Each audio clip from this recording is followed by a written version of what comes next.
Bonjour les amis, j'espère que vous allez bien. Alors encore vraiment merci pour tout, ça fait super plaisir. N'oubliez pas de vous abonner et de partager, ça aide à promouvoir la chaîne.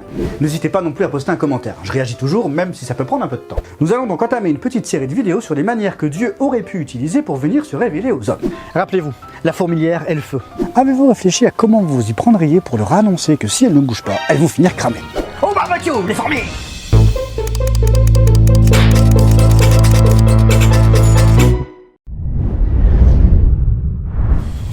Personnellement, je ne pourrais pas rester à mon niveau d'humain pour leur parler. Il faudrait que je me rabaisse au niveau des fourmis pour pouvoir utiliser des moyens de communication fourmis pour leur parler en fourmi et qu'elles puissent me comprendre.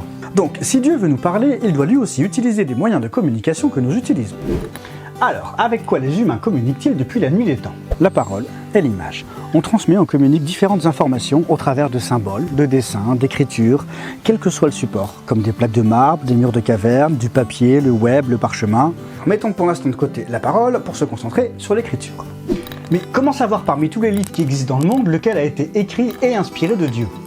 Si je vais chez le libraire demain et que je demande un livre qui parle de Dieu, il va m'envoyer dans le rayon religion. Et je vais tomber sur des centaines de livres. Comment être sûr que le livre que je vais choisir sera le bon?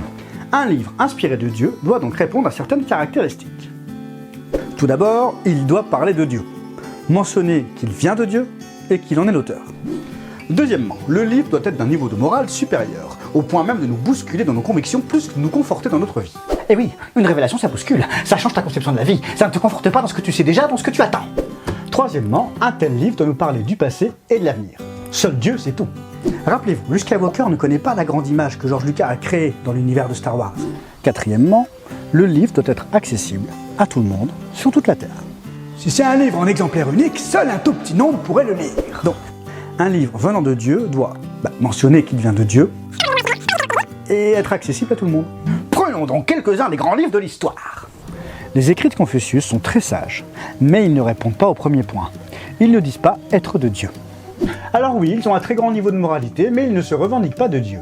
Attention, je n'ai pas dit qu'ils n'avaient aucune valeur, j'ai juste dit qu'ils ne remplissaient pas tous les critères. Les écrits de Confucius ne sont donc pas ce que nous cherchons. D'ailleurs, énormément de livres de civilisation ou de culture ancienne et même moderne ne remplissent pas cette première condition. Ils peuvent avoir un niveau de morale excellent, être très enrichissants pour le développement personnel, mais aucun n'affirme être de Dieu. En Inde, par exemple, j'ai découvert le Rig Veda, ouvrage fondamental dans l'hindouisme, mais il ne prétend pas être de Dieu. Nous avons aussi l'Avesta, écrit par Zoroastre, perse, mais qui ne se prétend pas de Dieu. De nos jours, il reste donc le Tanakh, la Bible et le Coran. A savoir que le Tanakh, c'est l'Ancien Testament dans la Bible.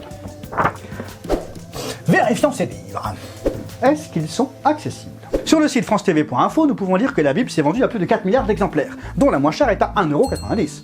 Ensuite arrive le Coran, avec 3 milliards d'exemplaires. Suivi de très loin par Don Quichotte, avec 500 millions d'exemplaires, qui lui par contre est talonné par Harry Potter, avec 450 millions. Ces livres sont donc bien diffusés de partout, sans compter les sites internet. Je ne parlerai pas de Don Quichotte et Harry Potter, ça n'a rien à voir avec Dieu. Et niveau temporalité du discours, les 3 livres nous parlent du passé et de l'avenir, de la création à la fin du monde. Énormément de prophéties se sont déjà réalisées.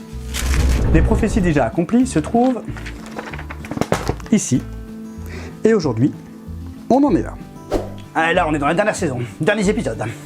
Continuons sur le fond du message et son niveau de moralité. Dans le Tanakh se trouve la Torah qui nous donne des commandements à respecter. Les fameux 10 commandements.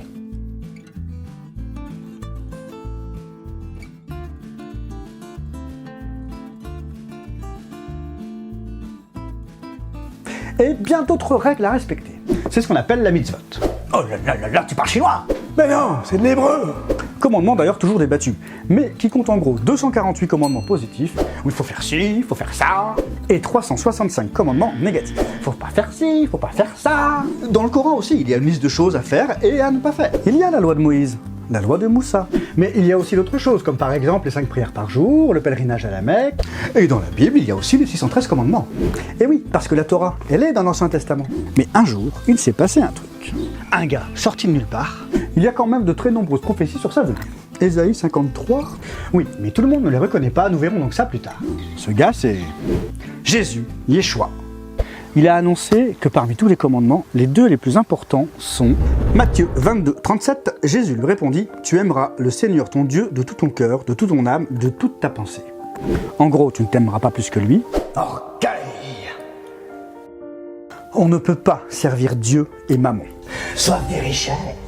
qui ne nous serviront pas à grand chose quand on sera mort. Et tu n'iras pas te confier à d'autres que lui. On a le 06 du Big Boss, alors autant l'appeler lui plutôt que les anges, les esprits, les devins, les marabouts, les tarots, les médiums. Et le deuxième commandement que Jésus nous donne, c'est Matthieu 22, versets 39 et 40. Et voici le deuxième qui lui est semblable, tu aimeras ton prochain comme toi-même.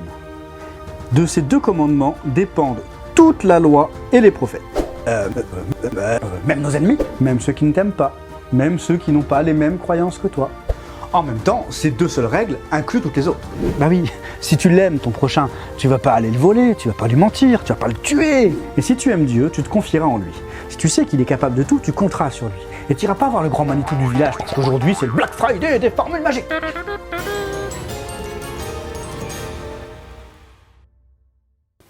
Donc en gros, la Torah et le Coran nous demandent de faire ou de ne pas faire des choses. Jésus nous demande d'aimer comme Dieu nous aime. Dieu est amour, il nous demande d'être à son image. C'est d'ailleurs comme ça qu'il nous a créés. Genèse 1, 27. C'est au début. Dieu créa l'homme à son image. Il le créa à l'image de Dieu. Il le créa mâle et femelle. Non mais attends un peu, si un gars t'a fait du mal, tu dois l'aimer quand même. Ouais, je pense que niveau moral, on est bon là. Même si on le rejette, Dieu nous aime. Mais l'amour, c'est pas un truc qui se fait. Non mais tu peux faire l'amour. Oui bah c'est bon, pas maintenant. C'est quelque chose qui se vit, qui se ressent. Mais non, tu ne peux pas faire de l'amour. Il ne s'agit pas de faire, mais d'être. D'ailleurs, on se définit nous-mêmes comme des êtres humains, pas des fers humains. Donc personnellement, ça me parle plus d'être à l'image de quelqu'un que de devoir faire des choses ou ne pas faire des choses. Il y a un modèle à suivre. D'ailleurs, c'est comme ça que Dieu s'est présenté à Moïse. C'est dans l'Exode, chapitre 3, verset 14. Dieu dit à Moïse, « Je suis celui qui suis. » Et il ajouta, « Voici ce que tu diras aux Israélites. Je suis m'a envoyé vers vous. » Très bien, moi je veux bien ressembler à Jésus, être à son image. Mais c'était qui Jésus? Ça, c'est ce que nous verrons dans le prochain épisode.